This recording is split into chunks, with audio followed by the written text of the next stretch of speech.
Olá, meus amigos. Boa tarde a todos.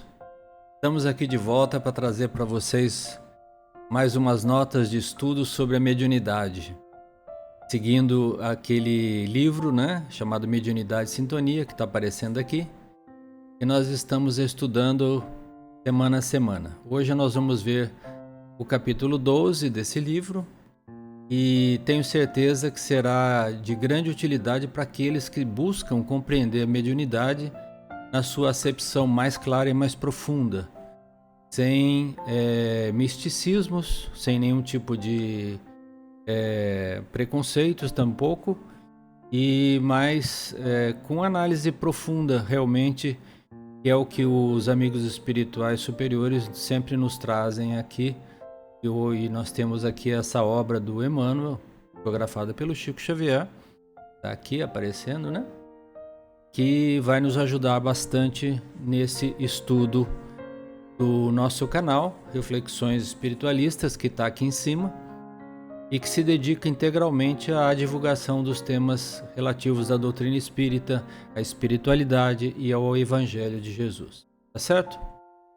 Nós temos que aos poucos ir desmistificando, a questão mediúnica, como sendo uma coisa fantasiosa ou fenômenos apenas, para entender com profundidade o alcance que essa característica do ser humano, que cada vez vai estar mais presente nas nossas vidas, no nosso dia a dia, nos proporciona.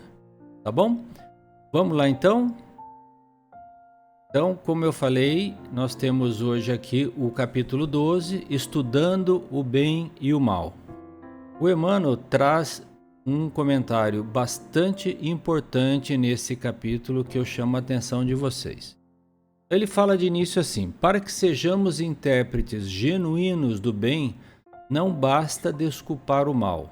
Olha bem aí, certo? Porque normalmente o que a gente faz num primeiro grau de entendimento é desculpar o mal. Já é um caminho, Já não estamos culpando as pessoas pelo mal que fizerem. Já estamos aprendendo a desculpar, a perdoar. Mas ele diz que não basta isso. Ele diz que é imprescindível nos despreocupemos dele em sentido absoluto, relegando-o à condição de efêmero acessório do triunfo real das leis que nos regem. Em poucas palavras, ele está dizendo assim: esquecer o mal. Mas esquecer mesmo. Não ficar lembrando toda hora e recalcitrando e pensando ou no mal, ou naquele que nos fez algum mal, ou fez um mal a alguém querido nosso. Não. Relegar ele ao esquecimento. Ele diz assim, em sentido absoluto. Sentido absoluto. Portanto, uma página virada na sua vida. Você não volta a pensar naquilo nenhuma vez mais, Como se ele fosse, como diz aqui o Emmanuel, um acessório do triunfo real das leis que nos regem. Existe o mal? Existe. Ninguém está negando que ele possa existir. Mas ele não pode existir dentro de nós e nem nós podemos valorizar o mal mais do que o bem. Na verdade, devemos esquecê-lo. Então ele diz assim: evitando comentários complexos em nosso culto à simplicidade, recorramos à natureza. Ele vai trazer um exemplo aqui de um riacho na natureza para exemplificar a ideia. Vamos lá. Ele diz assim: vejamos, por exemplo, o apelo vivo da fonte. Quantas vezes terá sido injuriada a água que hoje nos serve à mesa? Do manancial ao vaso limpo, desde a fonte lá até ela chegar para nós, difícil trajetória acumulou-a de vicissitudes e provações. O leito duro de pedra e areia, a baba venenosa dos répteis, o insulto dos animais de grande porte, a enxurrada dos temporais, os detritos que lhe foram arrojados ao solo. Então são todas as situações que um riacho, um veio de água, um pequeno riozinho passa até chegar no seu destino final. Então, o Emmanuel usa esse exemplo para dizer para nós o seguinte: a fonte, entretanto, caminhou despretensiosamente, sem demorar-se em qualquer condição, em qualquer consideração aos sarcasmos da senda, até surpreender-nos diligente e pura, aceitando o filtro que lhe apura as condições, a fim que nos assegure saciedade e conforto. Ele está falando, a fonte ignora os problemas que ela enfrentou, as pedras, a enxurrada, os animais que lá de algum modo sujaram as suas águas. Ela segue em frente, né? Aceitando aquelas condições que lhes foram oferecidas pela natureza, até chegar no seu destino final, para que nos assegure o conforto e a saciedade, ou seja, matar a sede daquele que deseja, né? Como se fosse um oásis num deserto. Então, tirando esse exemplo, né, ele fala o seguinte: segundo observamos, a lição aparentemente infantil, ele chama de aparentemente infantil, né?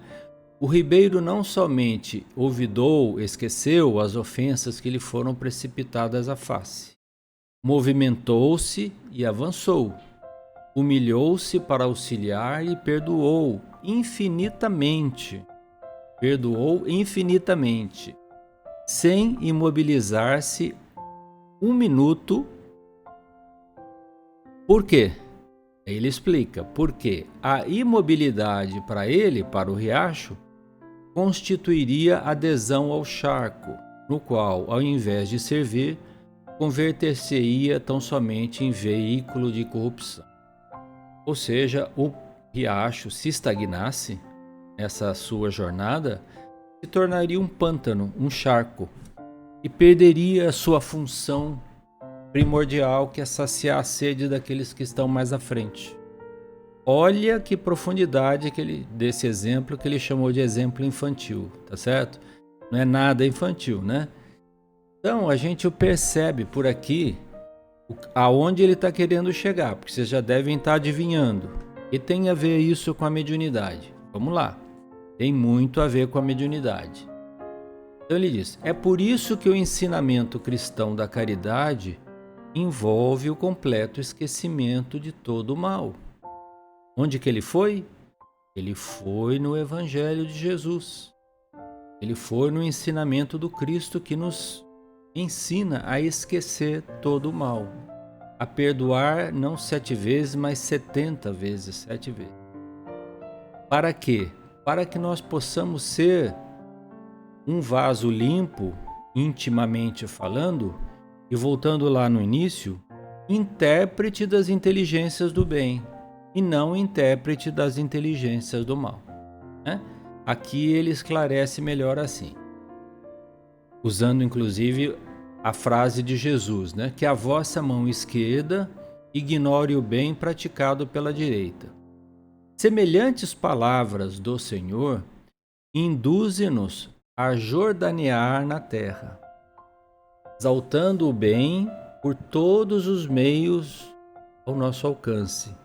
Olhem bem, por todos os meios ao nosso alcance, com integral despreocupação de tudo o que represente vaidade nossa ou incompreensão dos outros, de vez que em qualquer boa dádiva somente a Deus se atribui a procedência. Olha que interessante que ele fala duas coisas importantes. Ele fala com integral despreocupação de tudo o que represente vaidade nossa. Então aqui está atribuindo a nós, em primeiro lugar, ou incompreensão dos outros, certo? Porque, no fundo, todas as boas dádivas advêm de Deus. Nós temos dificuldade ainda, eu reconheço, em geral, né? Não estou falando de ninguém em particular, de compreender como Deus é bom, como Ele nos fornece tantas e tantas oportunidades e coisas na vida. A gente só olha as dificuldades, mas às vezes esquece o manancial de bênçãos que a Divina Providência nos proporciona. Eu poderia falar aqui horas sobre isso. Vocês, por favor, pensem aí.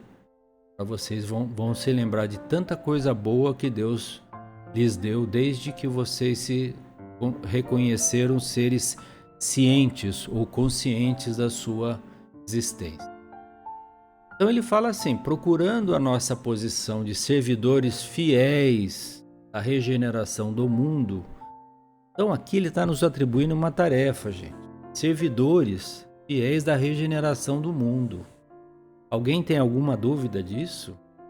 Que nós somos os trabalhadores que iremos regenerar o mundo? Tanto se fala de mundo de transição, que vamos deixar de ser mundo de expiação e provas para ser um mundo regenerado, mas isso passa por nós.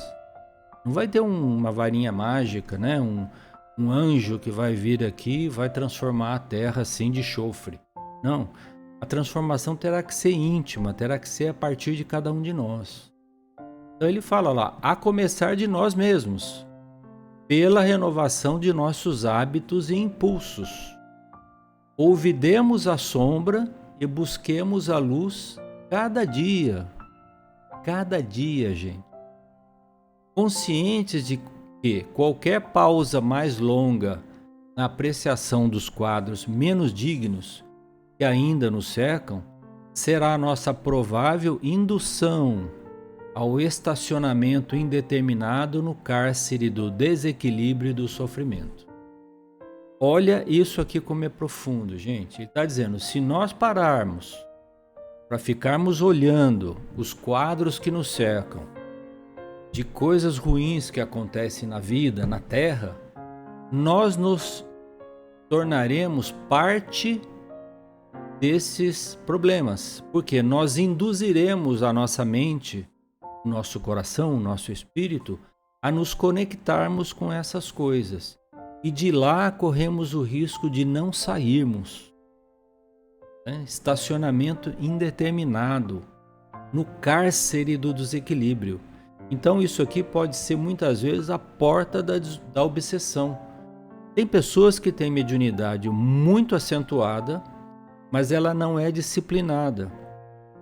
Tem o fenômeno mediúnico acentuado, ou seja, tem capacidade de ver, de escutar, de perceber os espíritos, mas se não faz um burilamento íntimo, se não aperfeiçoa o coração, passa a ver e sentir quadros horríveis à sua volta.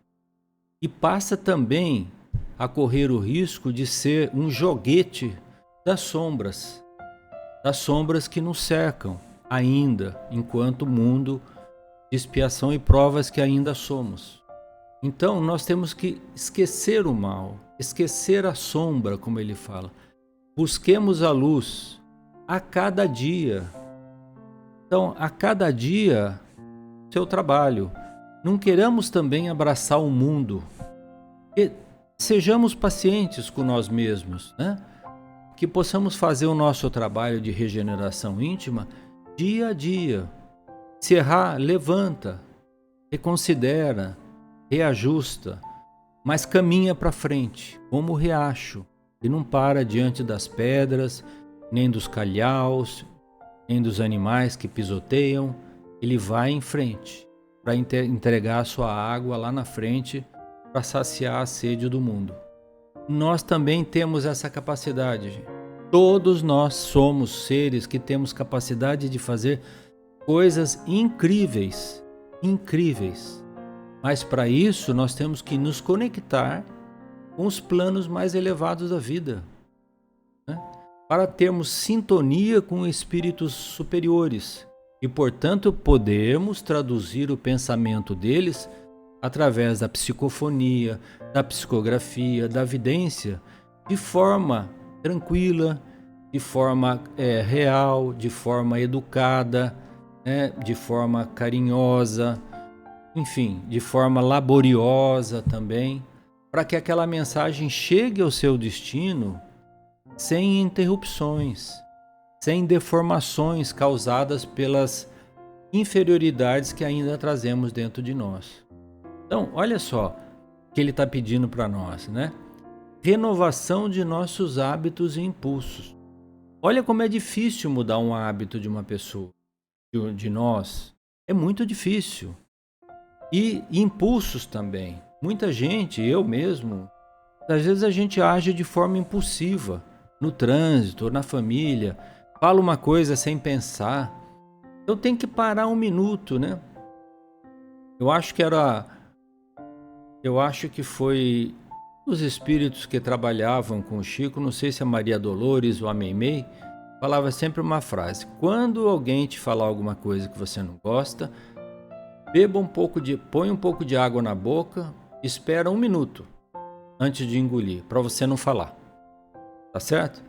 Nesse 1 minuto você vai refletir melhor e vai poder responder aquilo que lhe foi colocado de forma mais tranquila, de forma mais fraterna. Eu acho que foi a Maria Dolores ou a Meimei que falou isso através do Chico uma vez. Então, se não tem água, a gente fecha a boca, aguenta. E depois de 1 minuto passa o impulso. Quantos crimes, gente, quantos desastres acontecem na vida por conta de um impulso, de uma irreflexão, que depois a pessoa se arrepende pro resto da vida. E quem sabe em outras encarnações também gerará conflitos e dificuldades, provas reencarnatórias, atrasando a evolução daquele espírito. Entendem? Por isso que isso tem tudo a ver com a mediunidade. Que médium nós queremos ser? Médium das trevas ou médium dos espíritos iluminados? Então fica aí pra gente refletir, tá bem? Um beijo no coração de todos. Terminamos esse capítulo aqui estudando o bem e o mal. E eu não esqueci que vamos falar sobre o prefácio do livro Nos Domínios da Mediunidade. Essa semana foi bem corrida, então não consegui ainda preparar o material aqui para vocês. Mas eu prometo que na próxima eu conseguirei, tá bom? Tchau, fiquem com Deus, que Deus os abençoe. E não esqueçam de deixar o seu like, né? Se inscrever no canal e compartilhar o vídeo com os amigos se gostaram do conteúdo, tá bom? Para o canal Reflexões Espiritualistas ganhar mais relevância. Mais uma vez, beijo a todos, tchau.